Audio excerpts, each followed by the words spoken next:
carcinosin part 1, we discuss the element form of carcinosin. In part 2, we discuss the type 1 personality. Now in part 3, we discuss the perfection of the carcinosin and type 2 personality. Why carcinosin patient doing all the work with perfection? Why he want to become the perfectionist? ચાલો સમજીએ કાર્સિનોસિનના પરફેક્શનને.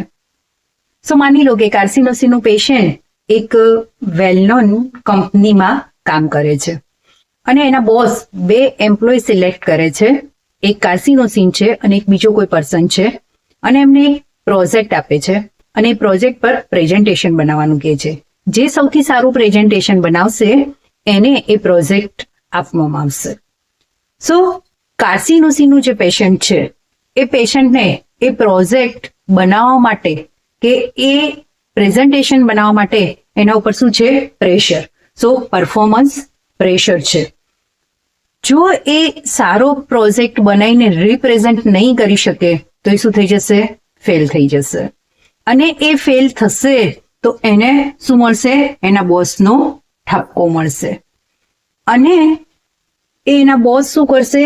એને આ પ્રોજેક્ટમાંથી reject કરી નાખશે. અને જો એ boss એને એ પ્રોજેક્ટમાંથી reject કરી નાખે છે એનો મતલબ એવો થાય છે કે એ પ્રોજેક્ટ બીજા કોઈ એમ્પ્લોયને આપી દેવામાં આવે છે.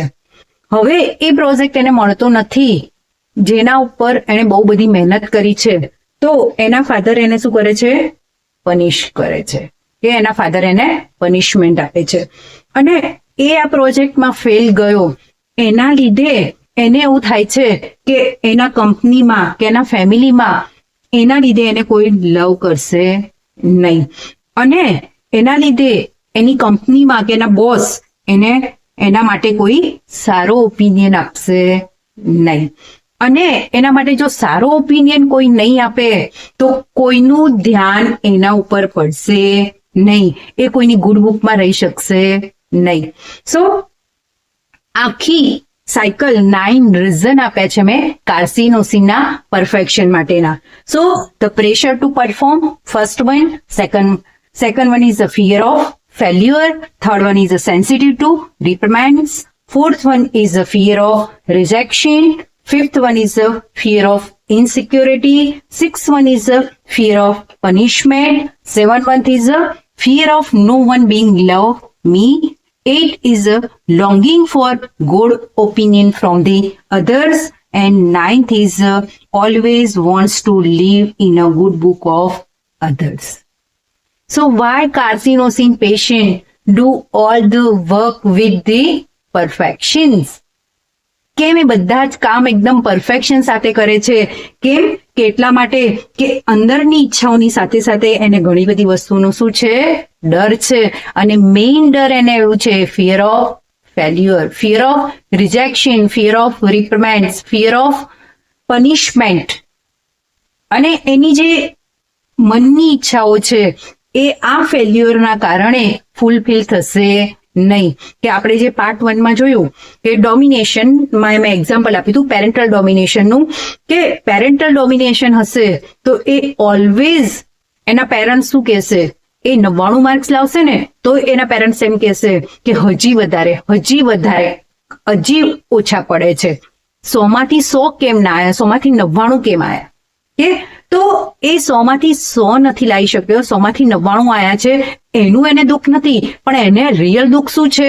કે એના પેરેન્ટ્સની એક્સપેક્ટેશન એ ફૂલફિલ કરી શક્યો નહીં. અને એના પેરેન્ટ્સની એક્સપેક્ટેશન ફૂલફિલ નથી કરી શક્યો એટલે એના પેરેન્ટ્સ એના માટે સારો ઓપિનિયન નહીં આપે, એને એપ્રિશિએટ નહીં કરે, એ એના પેરેન્ટ્સની ગુડ બુકમાં રહી શકશે નહીં. અને નાનપણથી આ વસ્તુ થતી આવી છે એટલે જે વસ્તુ એને નથી મળતી ને એ વસ્તુ મેળવવા માટે હંમેશા શું કરે છે? પ્રયત્ન કરે છે. એટલે એને બીજી કોઈ વસ્તુની અપેક્ષા નથી, પણ એને એ છે કે લોકો એને પ્રેમ કરે, લોકોની ગુડ બુકમાં રહે, લોકો એના માટે સારો ઓપિનિયન આપે. So this is a psychology behind the carcinosin perfection. અને આ પરફેક્શન માટે થઈને આ બધું જે પ્રેશર છે, આ જે ફિયર છે, એના કારણે એ કોઈ પણ વર્ક જે કરશે એ પરફેક્શન સાથે તો કરશે જ, પણ વારંવાર એને ચેક કરશે કે ક્યાંય કંઈક કચાશ નથી રહી ગઈ, ક્યાંક એનાથી કંઈ છૂટી નથી ગયું, ક્યાંક એનાથી કોઈ ભૂલ નથી થઈ ગઈ, અને સો he is converted into the OCD, obsessive compulsion disorder. So lots of separation of feeling, emotion, domination from parents, prolonged history of unhappiness, then traumatic childhood, all are converted into the violent outburst. કે આ બધું જે suppuration છે, એણે જે sacrifice કર્યા છે, જે ફિલિંગ સપ્રેસ કરી છે, જે કોમ્પ્રોમાઇઝ કર્યા છે, અનહેપીનેસ ઓફ ચાઇલ્ડહુડ છે, આ બધી જ વસ્તુનું શું થશે? વાયલન્ટ આઉટબ્રસ્ટ થશે. This is like a bipolar disorder. So type 1 always keep inside, but type 2 violent outburst. So type 2 is exactly opposite to type 1. This is a violent outburst and bipolar disorder. So this is a type 2 personality. અહીંયા જે violent આઉટબ્રસ્ટ થાય છે કે type 1 જે હશે ને બધાને પોતાની ફિલિંગને શું કરશે? અંદર રાખ્યા કરશે. પણ ટાઈપ 2 હશે ને એની એક લિમિટ બહાર જ્યારે સપ્રેશન થશે કે એના સહન કરવાની તાકાત પૂરી થઈ જશે ત્યારે એનું શું થશે? વાયલન્ટ આઉટબ્રસ્ટ. કે જેમ આપણે જોઈએ છે કેન્સરમાં કે એ એક ઓર્ગનની અંદર કેન્સર સેલ ગ્રોથ થાય છે અને પછી સડનલી શું જોવા મળે છે? મેટાસ્ટેસિસ જોવા મળે છે. તો સેમ ફિનોમિના અહીં કાર્સિનોસિનના માઇન્ડમાં પણ જોવા મળશે. So type 2 personality is totally opposite to type 1.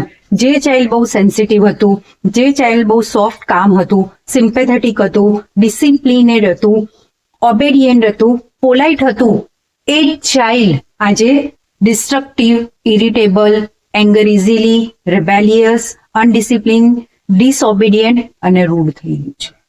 સો તમને આ કેવું લાગશે? બાયપોલર ડિસઓર્ડર જેવું, મીન્સ કે મૂડ સ્વિંગ જેવું, કે એનો મૂડ ચેન્જ થતો હશે, કે એ એની જે સપરેશન છે, કે જે ફ્રસ્ટ્રેશન છે, જે કોમ્પ્રોમાઇઝ છે, બરાબર, કે જે સેક્રિફાઈસ છે, એક લિમિટ સુધી થાય છે, પછી એ લિમિટ પૂરી થઈ જાય છે ત્યારે શું થાય છે? એનું વાયલન્ટ આઉટબ્રસ્ટ થાય છે.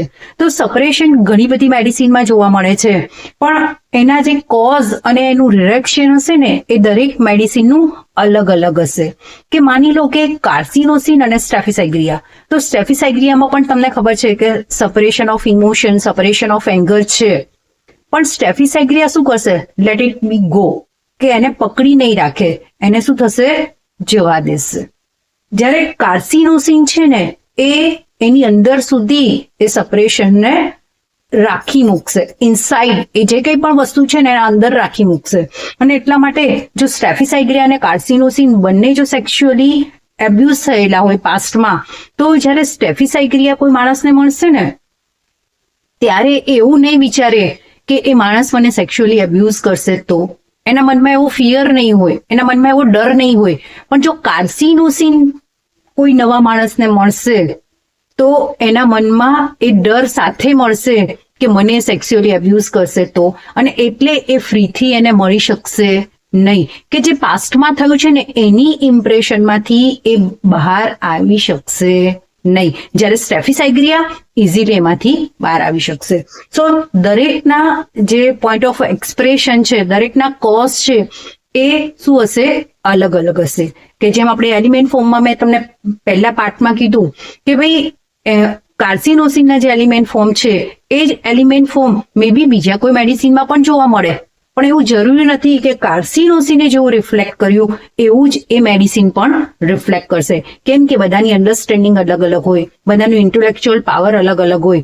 એક જ ક્લાસમાં 100 સ્ટુડન્ટ હોય અને 100 સ્ટુડન્ટને એક સાથે ભણાવવામાં આવતા હોય તો કોઈ ફર્સ્ટ નંબર આવે છે, કોઈ લાસ્ટ નંબર આવે છે અને કોઈ ફેલ થાય છે. હવે સમય છે આજની ક્લિનિકલ ટિપ્સનો. તો આજે હું તમને મેન્ટલ કીનોટને ફિઝિકલ કમ્પ્લેન સાથે કનેક્ટ કરીને બતાવીશ. He never sit in one place, always wants something new. Mental symptoms: a child repeatedly suffers from recurrent cold and cough, enlarged tonsil or frequent fever. Medicine is tuberculin. તો ટ્યુબરક્યુલિનની mother કહેશે કે સાહેબ અમારું બાળક છે ને એને વારંવાર શરદી ઉધરસ થઈ જાય છે, કાકડા વધી જાય છે અને વારંવાર તાવ પણ આવે છે, પણ આનો સ્વભાવ એવો છે ને કે 1 મિનિટ જપીને બેસતો નથી કે જપીને બેસવા દેતો નથી. ગમે તેવું સારું રમકડું લાવી આપો, ગમે તેવું મોંઘું રમકડું લાવી આપો, તો વધુમાં વધુ અડધો કલાકમાં તો એ રમકડું તોડીને જુદું અને નવા રમકડાની માંગ શરૂ. This is a tuberculinum child. કાર્સિનોસીની પર્સનાલિટી આપણે પાર્ટ 1, 2 અને 3 માં ડિસ્કસ કરી. તમને કાર્સિનોસીની પર્સનાલિટી માટે હજી કોઈ ડાઉટ્સ કે ક્વેરી હોય તો તમે કોમેન્ટમાં લખીને જણાવી શકો છો. Thank you.